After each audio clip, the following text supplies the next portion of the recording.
Africa Content TV.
ìkọrin tèmi àtọ̀ títí ìwọ̀n jagunata àwọn ìyá àtọ̀ mi ò lápá ẹ̀ka gbogbogbò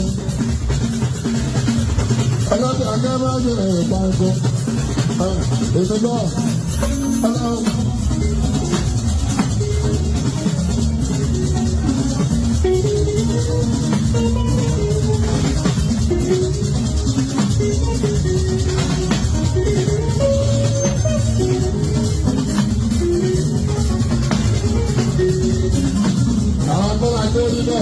Ọlọ́run ni àkọọ́lẹ̀ yé bá tó ṣe wára. Àkọsẹ̀ Ọlọ́run ni.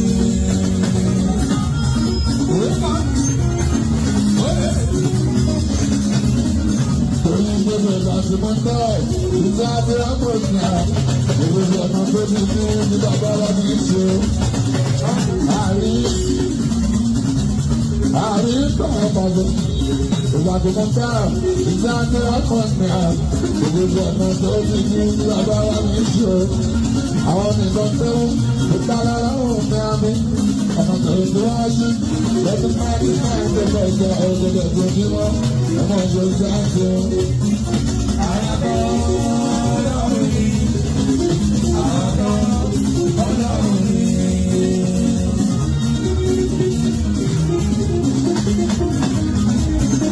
Àwọn gbèsè ní yíwọ́ lọ́wọ́ àwùjọ àwọn inú mi ọ̀hún fi wá tàbí bá a ṣe tàbí lọ́wọ́ fún mi tàbí gbẹ́gbẹ́ pé ẹgbẹ́ mú ẹgbẹ́ òfin máa tẹ́gbẹ́ síra.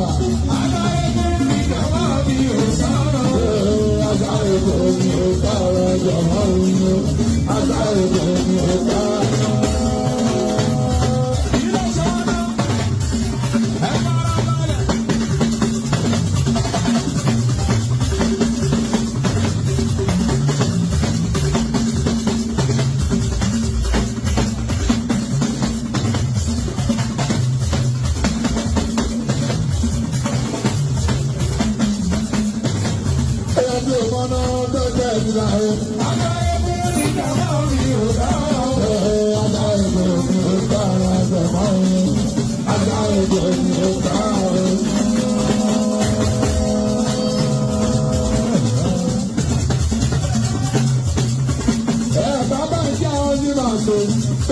Gbogbo ẹgbẹ́ ìfọ̀nà tó ń bẹ̀rẹ̀ sí wa.